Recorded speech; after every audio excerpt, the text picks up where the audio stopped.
Hi అండి. ఎలా ఉన్నారు? సడెన్‌గా ఇళ్ల రేట్లు ఎలా పెరిగాయి కరోనా తర్వాత అంటే, మనకేంటంటే ఇక్కడ సిటిజన్స్ ఎక్కువ వాస్తులు ఫాలో అవ్వరనమాట. మనం ఇండియన్స్ చూడండి compulsory east, north east, west, south అంటే ప్రియారిటీ వైస్ ఇచ్చుకుంటామనమాట. మన తెలుగు కమ్యూనిటీలో ఏంటంటే, మనకి ఇల్లు కావాలి అనుకుంటే, మనం బిల్డరో సంథింగ్ హౌస్ ఓనర్స్‌తో ఒక రేటుకి మాట్లాడుకుంటాం అనుకోండి. ఫర్ ఎగ్జాంపుల్ 400,000కి మనం మాట్లాడుకుంటాము. పక్కన వాళ్ళు ఎవరైనా వచ్చేసి, నేను ఇంకో $10,000 ఎక్కువ ఇస్తాను నాకు ఇవ్వు అంటే, మనలో మనకి ఏంటంటే లైక్ అలా ఎంక్వైరీలో ఏం చెప్పారు అంటే, నేను ఎంక్వైరీ చేసినప్పుడు బిడ్డింగ్ యేసుకున్నారు ఆ టైంలో. కరోనా టైంలో ఇల్లులు బిడ్డింగ్ యేసి కొనడం జరిగింది అని చెప్పేసి. మన వాళ్ళకి మనకి కాంపిటీషన్ ఒకరు అట్లా మనకు తెలియకుండా మన వల్లే రేట్లు పెరిగాయి అన్న చిన్న ఆ ధోరణిలోకైతే వచ్చిందనమాట టాపిక్. రేట్స్ పెరుగుతున్నాయా? తగ్గుతున్నాయా? ఇంట్రెస్ట్ రేట్స్ అనేది మనం ఫాలో అప్ చేసుకుంటా ఉంటామనమాట. ఇక్కడ కూడా సేమ్ ఏంటంటే, ఇక్కడ 30 ఇయర్స్ టార్గెట్ ఉంటదనమాట. ఒక హౌస్ లోన్ తీసుకోవాలి అంటే 30 ఇయర్స్ టార్గెట్. 30 ఇయర్స్‌లో 7% ఇంట్రెస్ట్ రేట్ అనమాట. ఫర్ ఎగ్జాంపుల్ 400,000 తీసుకున్నామనుకో మనము.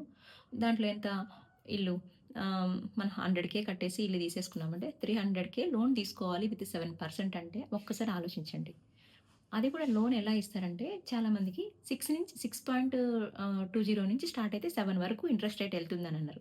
6.20 ఎందుకు వస్తుంది?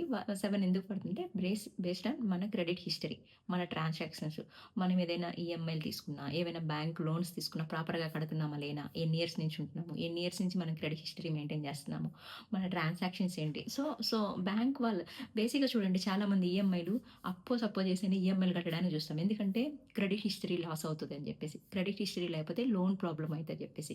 చాలా వరకు "రే నెల అయిపోతుందిరా ఈఎంఐ కట్టాలి బ్యాంక్‌లో అమౌంట్ ఎయండి" అని చెప్పి తరచూ వింటూ ఉంటాం కదా! ఇందుకే అనమాట. ఫస్ట్‌లో నాకు తెలిసేది కాదు. క్రెడిట్ హిస్టరీ ఏంటి, ఏంటి అనేసి. కాకపోతే ఎవరైతే లోన్ తీసుకుంటాం కదా! ప్రాపర్‌గా లైక్ గోల్డ్ లోనో, సంథింగ్ ఏదైనా పర్సనల్ లోనో వాళ్ళు ప్రాపర్‌గా మెయింటైన్ చేస్తున్నారా లేదా? ఇన్ టైమ్‌కి బ్యాంక్ లోన్ కడుతున్నారా లేదా? అవన్నీ కూడా బ్యాంక్ వాళ్ళు చూసుకుంటారు కాబట్టి, ఆ ట్రాన్సాక్షన్‌ని బట్టి మన క్రెడిట్ హిస్టరీ అనేది ప్రాపర్‌గా ఉంటే గనక కొంచెం మైనస్ అవుతది. ఫర్ ఎగ్జాంపుల్ 6.5కి అట్లా వస్తది. లేదు నార్మల్‌గా ఉంది అనుకుంటే 7కి. మనకి చూడండి ఆ 0.5 డిఫరెన్స్‌లో కూడా చాలా 30 ఇయర్స్ అంటే లాంగ్ టర్మ్‌లో చాలా డిఫరెన్స్ వస్తది కదా! లోన్ అనేది. So, okay. ఆ పర్స్పెక్టివ్ కూడా వేరే. ఎగ్జాంపుల్ చెప్తున్నా. అలా కూడా పర్స్పెక్టివ్ ఆలోచించొచ్చు.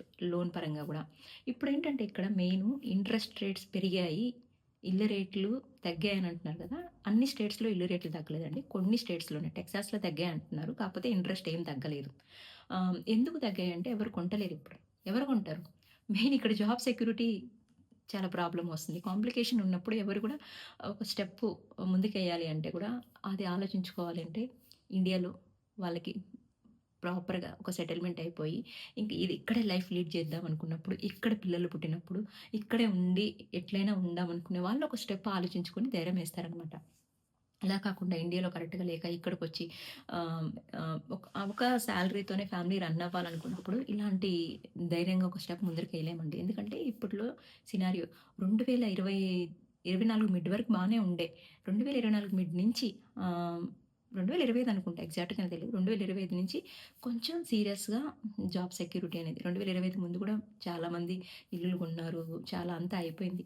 2025 నుంచి కొంచెం సీరియస్‌గా అందరేంటంటే అప్పట్లో జాబులు పోయినియి, వచ్చినియి. ఒక జాబ్ పోతే గూడా అప్పట్లో భయం ఉండేది కాదు. 1 మంత్‌లో జాబ్ గెట్ చేసుకోవచ్చులే ఏమనిపిచ్చేది.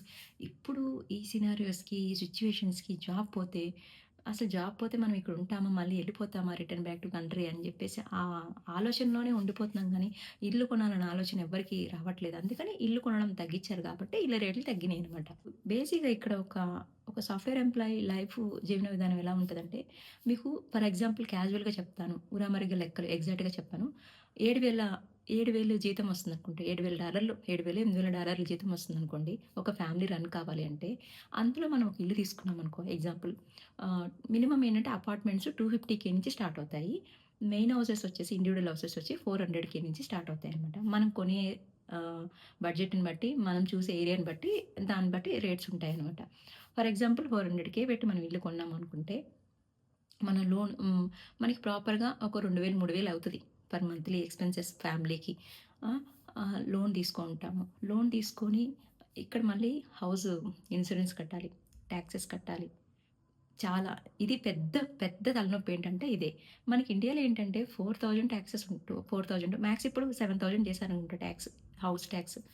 ఇక్కడ 15,000 డాలర్స్ కట్టాలి. $15,000 ట్యాక్స్ కట్టాలి. ఇన్సూరెన్స్ చేపిచ్చాలి కంపల్సరీ. ఇన్సూరెన్స్ అనేది కామన్ ఇక్కడ.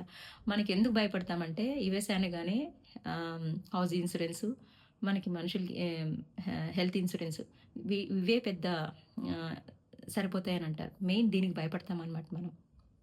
అందుకని ఎక్కువేంటంటే ఇక్కడ ఓన్లీ చదువులు ఫ్రీ అని చెప్తాం కానీ రిమైనింగ్ ఆల్ ఓవర్ మంచినీళ్ళు గూడా పెట్టి కొనాల్సిందే మనం. డబ్బులు పెట్టి కొనాల్సిందే. మినిమమ్ ఒక నార్మల్ ఫ్యామిలీ లీడ్ చేయాలంటే 7,000-8,000 కావాలిక్కడ. ఒక ఇల్లు కొన్నాము అంటే గనక.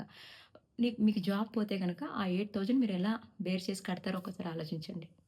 సో, నాకదనిపిచ్చింది. ఎందుకంటే, అలా థింక్ చేశామనమాట. కాలిక్యులేట్ చేశాము.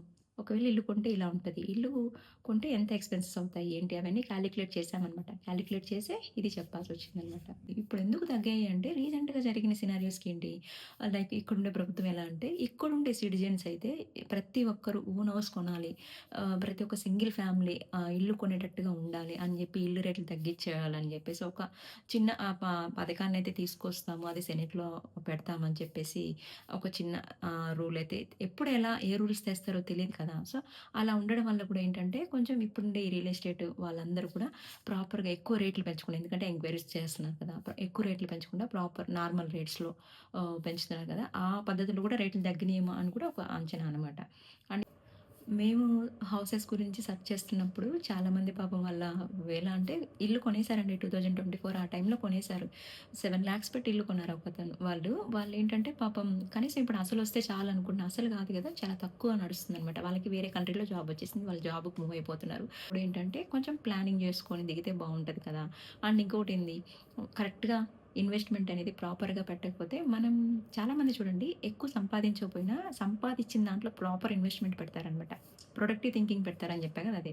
ఆహ్, సామెత చెప్తారు కదా! 10 ఎగ్గులు ఎప్పుడు కూడా ఒక బాస్కెట్‌లో పెట్టకూడదు. అక్కడొకటి, అక్కడొకటి, అక్కడొకటి ఎయాలి. ఒకవేళ ఇది పగిలిపోయినా అది ఉంటది అని చెప్పేసి మనకేంటంటే ఇప్పుడు చాలామంది గోల్డ్‌లో పెట్టారు. వాళ్ళు గోల్డ్‌లో పెట్టిన వాళ్ళు అంటారు గదా! జెంట్స్ ఎప్పుడు గూడా ఎందుకు ఆడవాళ్ళకి ఎప్పుడు గోల్డ్ పిచ్చి అంటారు గదా! గోల్డ్ పిచ్చి అని గాదు. ఏమో ఒక్కోసారి ఇప్పుడు షేర్ మార్కెటింగ్ అంత డౌన్ అయిద్దని ఎవరు అనుకోలేదు కదా! క్రిప్టో పడిపోతది అనుకోలేదు గదా! గోల్డ్, సిల్వర్ మనం అనుకోకుండా సో, మీ దగ్గర ఒకవేళ ప్రాపర్‌గా ఇన్వెస్ట్‌మెంట్ చేసేంత మనీ ఉంటే గనక అక్కడ కొద్దిగా, అక్కడ కొద్దిగా, ఇక్కడ కొద్దిగా ఏసి పెట్టండి. అందరూ ఇల్లు కొనండి.